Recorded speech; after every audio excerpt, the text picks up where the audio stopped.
Shalom Bapak Ibu Saudara sekalian yang dikasihi oleh Tuhan Yesus Kristus.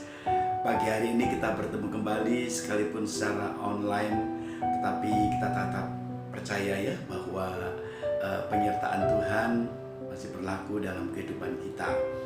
Nah Bapak Ibu Saudara sekalian dikasihi Tuhan, kita beberapa waktu yang lalu para hamba-hamba Tuhan sudah dianjurkan untuk divaksin. Dan saya juga telah divaksin kemarin kalau tidak salah tanggal 3 ya. Kemudian nanti saya akan divaksin yang kedua tanggal 1 April. Nah Bapak Ibu Saudara sekalian yang dikasihi oleh Tuhan, pagi ini kita bersyukur kepada Tuhan ya, oleh karena anugerah Tuhan yang begitu besar sehingga kita boleh ada sebagaimana adanya. Itu adalah karena kasih karunia Tuhan. Bapak Ibu Saudara sekalian yang dikasihi oleh Tuhan, mari pada pagi hari ini kita masih dalam kondisi masa pandemi COVID-19, namun kita tetap percaya bahwa Tuhan yang punya waktu, Tuhan yang punya cara, nanti Tuhan yang akan memberikan pertolongannya buat kita semuanya. Puji nama Tuhan Bapak Ibu Saudara sekalian kasih Tuhan. Ayo pada pagi hari ini kita berdoa bersama-sama. Kiranya Tuhan Yesus Kristus yang akan menolong dan akan memberkati kita semua. Mari kita berdoa. Bapa di dalam sorga, kami bersyukur dan berterima kasih buat kasih karunia Tuhan yang begitu besar sehingga kami boleh ada sebagaimana adanya. Dan kami percaya ya Tuhan, pada pagi hari ini tidak ada pada yang mustahil bahwa berkat Tuhan tetap mengalir dalam setiap kehidupan kami, khususnya kepada anak-anak-Mu, jemaat di Wiguna ini ya Tuhan. Terima kasih Tuhan Yesus, kalau sebentar kami akan belajar untuk merenungkan firman Tuhan. Ajarkan kami boleh membaca, mengerti firman Tuhan sehingga kami boleh melakukan setiap tindakan kami. Pada pagi hari ini kami percaya Engkau Allah yang memberikan pertolongan. Terima kasih Tuhan, terpujilah nama-Mu. Di dalam nama Yesus Kristus Tuhan kami naikkan doa serta pengucapan syukur kami. Haleluya, haleluya, amin. Puji nama Tuhan Bapak Ibu Saudara sekalian yang kasih Tuhan. Ayo kita merenungkan firman Tuhan yang terdapat di dalam Injil Lukas pasal yang ke-18 ayat 9 sampai dengan ayat yang ke-12. Injil Lukas pasal 18 ayat 9 sampai dengan ayat yang ke-12. Dengan judulnya di situ orang Farisi dan pemungut cukai. Memang ini sering kita baca Bapak Ibu dan sering kita dengar firman Tuhan ini. Namun tidak ada salahnya kalau pagi hari ini kita kembali lagi untuk diingatkan oleh firman Tuhan apa yang harus kita lakukan ya. Kita akan baca bersama-sama dalam Injil Lukas 18 ayat 9 sampai dengan ayat yang ke-14 maksud saya ya. Dan kepada beberapa orang yang menganggap dirinya benar dan memandang rendah semua orang lain, Yesus mengatakan perumpamaan ini. Ada dua orang pergi ke bait Allah untuk berdoa. Yang seorang adalah Farisi dan yang lain pemungut cukai. Orang Farisi itu berdiri dan berdoa.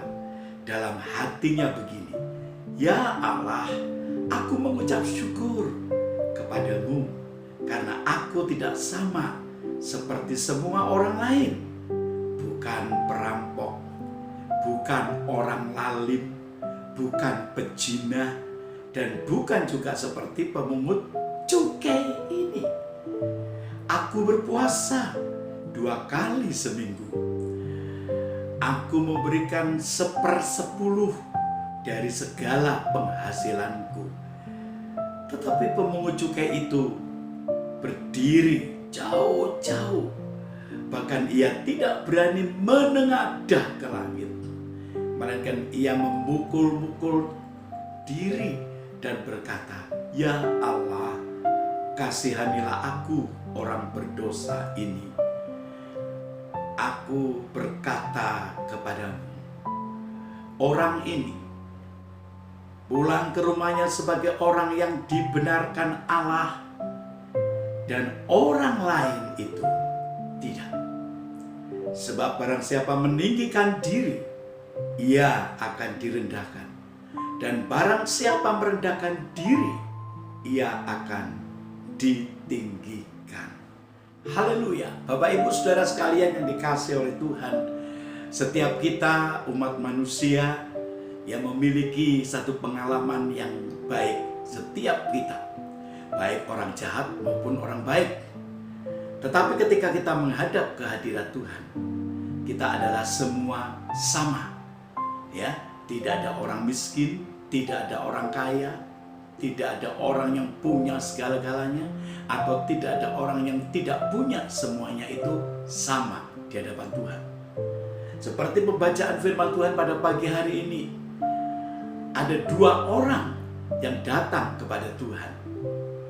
Dua orang ini menggambarkan sifat dan karakter kita manusia.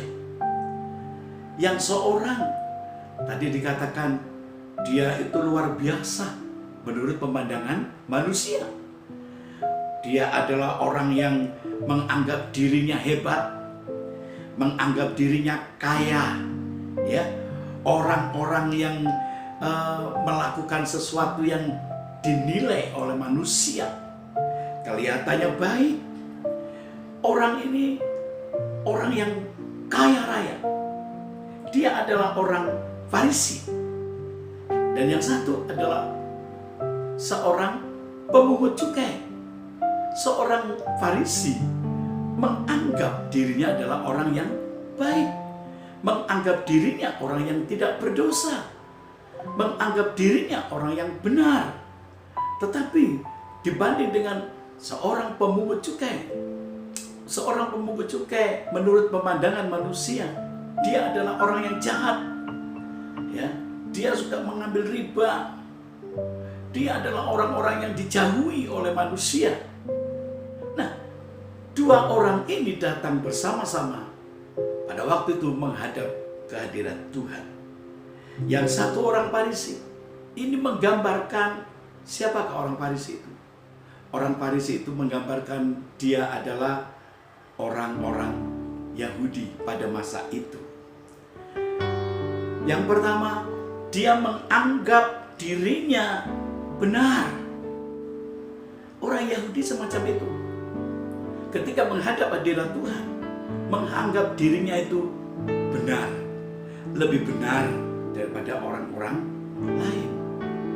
Mengapa demikian? Karena dia merasa keturunan Abraham.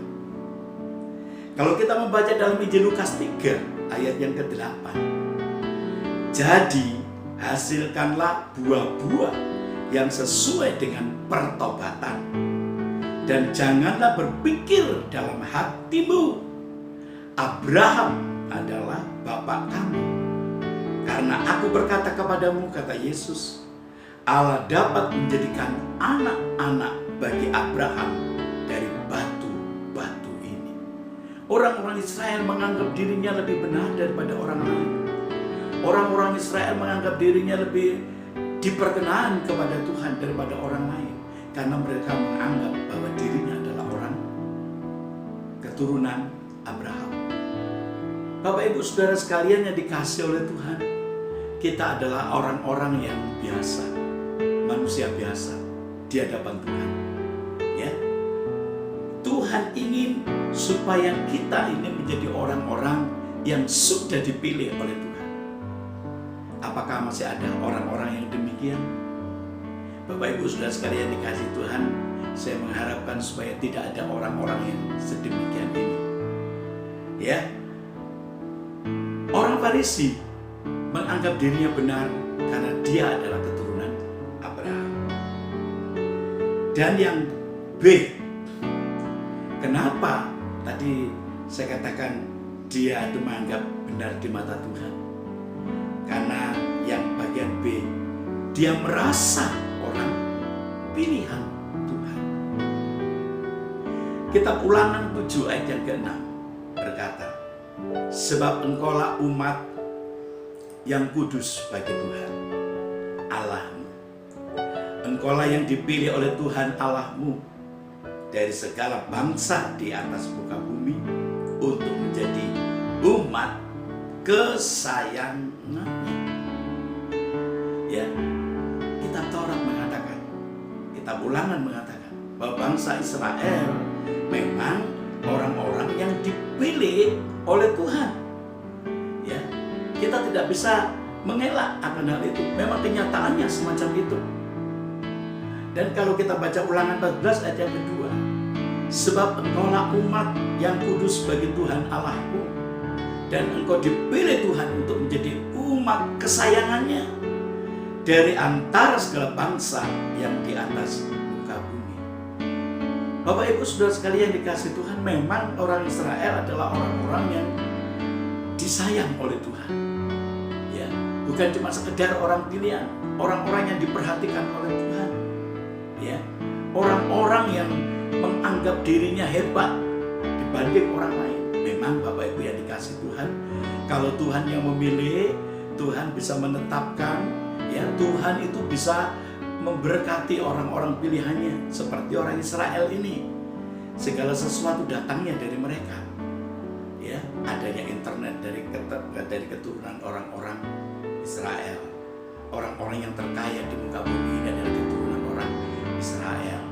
Tetapi Bapak Ibu, bagian C, ya, dia atau orang Farisi itu adalah orang yang sombong di mata Tuhan. Amsal 21 ayat yang keempat, mata orang congkak dan hati yang sombong yang menjadi pelita orang fasik adalah dosa.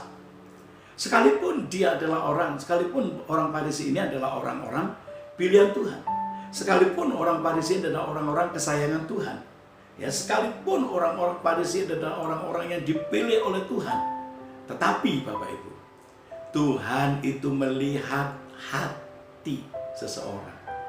Tuhan bukan sekedar melihat keturunan siapa orang ini, tetapi Tuhan melihat hati kita. Kalau Tuhan melihat hati kita, di hadapan Tuhan tidak ada yang tertutup-tutupi. Orang Farisi itu memang keturunan Tuhan, tapi dia sombong. Dan kesombongan itu dari iblis, Bapak Ibu. Karena kesombongan itu adalah sifat dan karakter iblis. Itulah sebabnya Bapak Ibu Saudara sekalian dikasihi Tuhan, Amsal Sulaiman mengatakan, mata yang congkak, hati yang sombong. Hati itu ada di dalam. Kita kelihatannya kita tidak sombong, orang seperti biasa. Tetapi dari buahnya lah, tadi kita telah baca, dari buahnya lah hasilkan buah-buah pertobatan. Bapak Ibu Saudara sekalian yang dikasihi Tuhan, sebab ada tertulis dalam Roma pasal 3 ayat yang ke-10, tidak ada yang benar seorang pun tidak. Di hadapan Tuhan, di mata Tuhan, semua manusia itu berdosa. Ya, keturunan Abraham semua manusia berdosa, keturunan Adam semua manusia berdosa.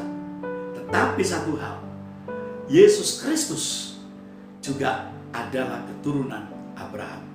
Yesus Kristuslah yang tidak pernah berbuat dosa. Yesus Kristusnya yang tidak pernah melakukan perbuatan-perbuatan dosa. Karena Yesus Kristus itu datang daripada Allah, yang bukan hasil hubungan antara suami istri, tetapi Yesus Kristus itu adalah roh yang ditaruh, roh yang memancing dalam hati, dalam benih yang mancing di dalam rahim seorang wanita yang bernama Maria. Bapak Ibu Saudara sekalian dikasihi Tuhan, tetapi semua manusia, dikatakan dalam Roma 3 ayat 28, karena kami yakin bahwa manusia dibenarkan karena iman dan bukan karena ia melakukan hukum Taurat. Manusia tidak ada yang benar. Manusia bisa dibenarkan oleh karena iman kepada Kristus Yesus. Bapak Ibu Saudara sekalian dikasihi Tuhan, dikatakan di dalam Roma pasal 10 ayat yang keempat, sebab Kristus adalah kegenapan hukum Taurat, sehingga kebenaran diperoleh tiap-tiap orang yang percaya. Bapak Ibu Saudara sekalian yang kasih Tuhan, memang kita adalah orang-orang yang tidak benar di mata Tuhan. Kita adalah orang-orang yang berdosa di mata Tuhan. Ya, tetapi oleh karena iman kepada Kristus Yesus, maka kita memperoleh pembenaran. Bapak Ibu Saudara sekalian dikasih Tuhan, apa yang terjadi pada kehidupan orang-orang Farisi tadi? Mereka sombongnya luar biasa. Mereka menganggap hebat di mata Tuhan. Tetapi sesungguhnya Tuhan itu bukan melihat wajah kita. Tuhan bukan melihat tindakan kita, ya, tapi Tuhan melihat hati kita. Itu yang utama. Kalau hati kita benar, maka tindakan perbuatan kita pun benar. Puji nama Tuhan. Bapak Ibu Saudara sekalian yang kasih Tuhan, ya. Sekarang kita akan membaca bagian yang kedua. Kalau bagian yang pertama tadi, orang Farisi itu menganggap dirinya benar, ya. Tetapi yang kedua, orang Farisi ini ketika datang kepada Tuhan memandang rendah orang lain. Tadi kita telah membacanya Bapak Ibu, sekalipun dia memberikan persepuluhan, sekalipun dia berpuasa 1 minggu 2 kali, sekalipun dia adalah orang-orang yang anak Abraham dan lain sebagainya, tetapi tadi kita telah membaca itu yang tidak disukai oleh Tuhan. Dia berkata begini, tetapi bukan juga seperti pemungut cukai ini. Orang sombong itu membeda-bedakan orang. Orang sombong itu memandang rendah orang lain. Bapak Ibu Saudara sekalian dikasih Tuhan, seperti orang Farisi ini, ya, dia memandang rendah orang lain. Dia memandang rendah pemungut cukai. Siapa yang tidak tahu pemungut cukai? Memang pemungut cukai dia ada pekerjaan yang sangat rendah di hadapan manusia, bahkan dianggap berdosa. Ya. Tetapi perhatikan baik-baik. Kalau kita memandang rendah orang, itu berarti kita sama dengan orang-orang Farisi. Tadi kita telah membaca ayat yang Injil Lukas 18 ayat yang ke-14. Perhatikan baik-baik. Aku berkata kepadamu, kata Tuhan, orang ini pulang ke rumahnya sebagai orang yang dibenarkan oleh Allah. Siapa? Pemungut cukai. Dan orang lain tidak. Sebab barang siapa meninggikan diri, ia akan direndahkan. Dan barang siapa merendahkan diri, ia akan ditinggikan. Bapak Ibu Saudara sekalian yang dikasih Tuhan, pemungut cukai pada akhirnya pulang dibenarkan oleh Tuhan. Tetapi orang Farisi, dia dianggap Tuhan, dia sombong, merendahkan, meninggikan diri di hadapan manusia, meninggikan diri di hadapan Tuhan. Dia menganggap dirinya bisa segala sesuatunya. Ketika dia pulang, dia tidak dapat pembenaran daripada Tuhan. Ya, pemungut cukai merendahkan diri. Pemungut cukai berdiri jauh-jauh. Ya, bahwa dia adalah orang yang tidak layak di hadapan Tuhan. Oleh karena itu ketika dia datang, tadi kita telah membaca, dia tidak berani dangak, Bapak Ibu. Mereka dia menundukkan diri, dia menepuk-nepuk dadanya, dan dia berkata, kasihanilah aku ya Allah. Bapak Ibu Saudara sekalian dikasih Tuhan, kita sadar bahwa manusia di hadapan Allah semuanya sama.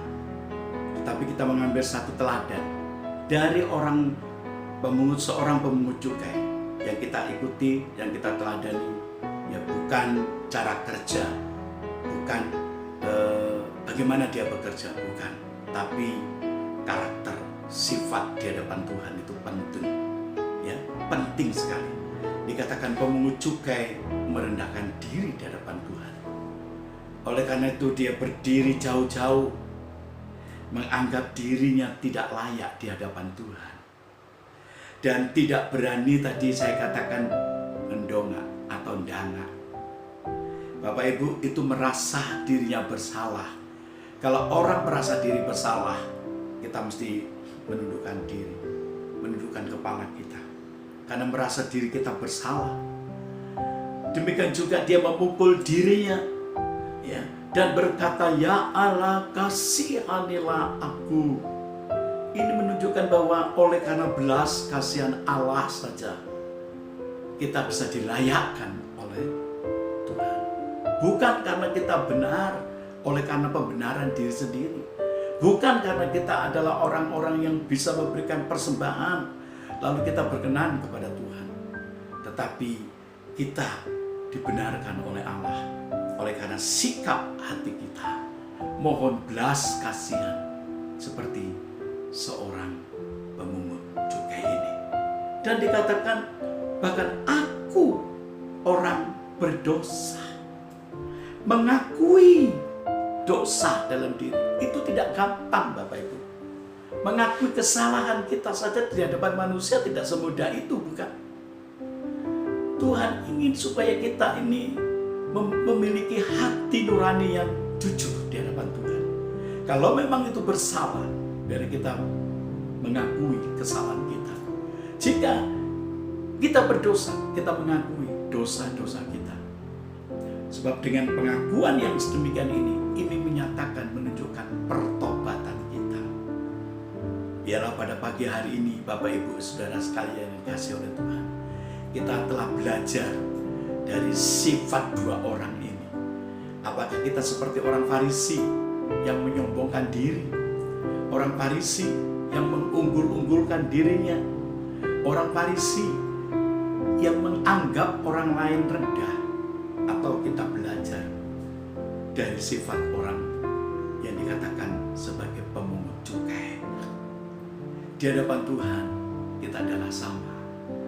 Kalau kita benar-benar datang kepada Tuhan dengan sikap hati yang benar, maka firman Tuhan berkata, seperti pemungut cukai, setelah selesai berdoa, dapat pembenaran daripada Allah. Ini perumpamaan yang diberikan Tuhan Yesus kepada orang-orang Israel pada waktu itu. Janganlah kita menjadi orang-orang yang menyombongkan diri, karena kita tahu sombong itu adalah sifatnya iblis. Biarlah kita memiliki hati ketika datang kepada Tuhan dengan segala kerendahan hati. Sekalipun kita adalah manusia biasa, kita sadar bahwa manusia itu tidak punya apa-apa. Ya, seringkali segala perbuatan kita tidak menyenangkan akan hati Tuhan. Tetapi ketika kita datang kepada Tuhan, kita merendahkan diri di hadapan Tuhan, Tuhan bisa meninggikan diri. Tuhan bisa meninggikan orang itu. Ya, Tuhan bisa melakukan sesuatu yang tidak mungkin dilakukan oleh manusia. Puji nama Tuhan, Bapak Ibu Saudara sekalian yang kasih Tuhan. Kiranya firman Tuhan pada pagi hari ini kita cukup untuk merenungkan dua tindakan ini. Jangan kita pilih yang sombong, tapi pilihlah jadilah orang yang rendah hati. Kiranya Tuhan Yesus memberkati. Mari kita berdoa. Bapa yang kami kenal di dalam nama Tuhan Yesus Kristus, kami bersyukur pada pagi hari ini karena kasih karunia Tuhan kami boleh ada sebagaimana adanya. Dan pagi hari ini Tuhan, jika sebentar kami melakukan segala aktivitas kami percayakan hidup ini ke dalam tangan. Demikian juga kami menyerahkan seluruh jemaat Tuhan, jemaat GBI Wiguna. Biarlah mereka semua adalah orang-orang yang diberkati oleh Tuhan, orang-orang yang dipelihara oleh Tuhan. Kiranya Tuhan menyertai, melindungi setiap kehidupan kami. Terima kasih Tuhan, masa pandemi COVID-19 ini yang masih kami rasakan Tuhan, biar kekuatan daripada Tuhan dan perlindungan daripada Tuhan saja yang kami andalkan. Terima kasih Tuhan. Terpujilah namamu, dalam nama Yesus Kristus Tuhan kami naikkan doa serta pengucapan syukur kami. Saudaraku yang dikasihi Tuhan, diberkatilah hidupmu, diberkatilah rumah tanggamu, Diberkatilah usaha pekerjaan, diberkati para suami, diberkati para istri, diberkati anak-anak, dan semua yang ada di rumahmu diberkati oleh Tuhan. Kiranya damai sejahtera, anugerah dan sejahtera dari Bapa, Putra dan Roh Kudus kiranya menyertai engkau sepanjang hari ini, besok, bahkan sampai pada kedatangan Tuhan yang kedua kali. Berkat di dalam nama Tuhan Yesus Kristus. Haleluya. Mari kita yang percaya katakan amin. Puji nama Tuhan. Bapak Ibu Saudara sekalian kasih Tuhan, sampai ketemu lagi pada minggu yang akan datang. Tuhan Yesus memberkati. Haleluya.